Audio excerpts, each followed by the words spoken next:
All right, welcome back, everyone. Joining us now from Washington, D.C. with a look at Axios AM, the co-founder of Axios, Mike Allen. Mike, good to have you with us on this Thursday morning. What is Axios' one big thing for us? Axios' one big thing is how President Trump will make his supreme pick, courting Trump. So officials who are involved in the vetting process tell Axios that the choice for the court is going to come down more to personality than to their record. That, as with so many things with President Trump, what's going to matter is that personal connection, who he feels most comfortable with in the morning. So that's in the moment. So that's why these one-on-one meetings are so vital. And he, of course, is looking at the record, and his age briefed him on the politics. But people who are right there with him predict that it's going to be who he feels comfortable with. And we see this again and again, how he picks top staff, how he picked his vice president, and, of course, how he relates to world leaders. So given that this may have some feel of auditions of sorts, how is that likely to play out with the Senate and even members of the president's own staff as they prepare for a confirmation fight? That's a great point. This isn't necessarily the best way to pick a Supreme Court justice, but this is what you hear again and again from the president's aides is, and it doesn't matter whether it's tweets or picking a justice, they say this is just the way he is. We don't try to change him. Similarly, they say the president could even jump the gun on his own announcement. Of course, the president has said he's going to announce that pick coming up Monday. But aides tell me they wouldn't be surprised if he does it before then. They don't expect him to. They hope it will be Monday because senators will be back in town. You can have them there for the unveiling. Everybody will be back from vacation, and you get a bigger news pop. But as one aide said to me, who knows, when the president has made his pick, when he's ready to go, he wants to go. Yeah, and it could very possibly be on Twitter at some point as well over the weekend.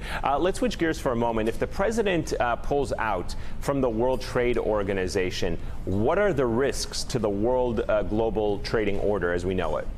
So this is very fascinating, and Axios has popped up a story quoting a Brookings expert saying that just this conversation puts the prosperity of the world at risk. What we're hearing now, not just with the possibility of pulling out of the World Trade Organization, which people in the White House don't expect, but the president keeps asking about it again and again. He said it publicly after Axios wrote about it. Axios posted the text of a bill that had been drafted at the president's request. So it is something that's stuck in his craw, as my grandma would say, and it's similar to what he's doing with tariffs. And drip by drip, we're seeing day by day that some of these things are hurting the U.S.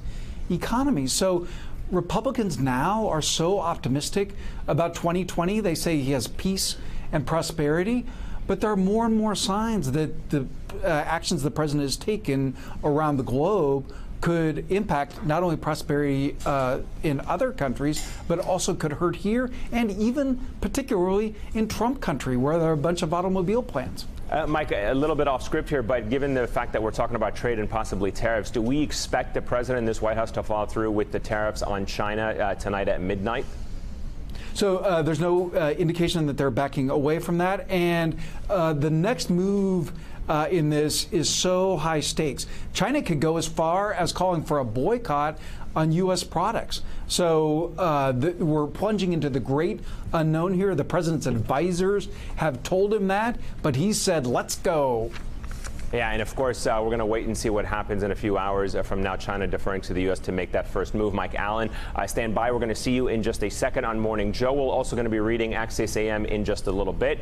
And of course, you too can sign up for that newsletter by going to signup.axios.com. Hey there, I'm Chris Hayes from MSNBC. Thanks for watching MSNBC on YouTube. If you want to keep up to date with the videos we're putting out, you can click subscribe just below me or click over on this list to see lots of other great videos.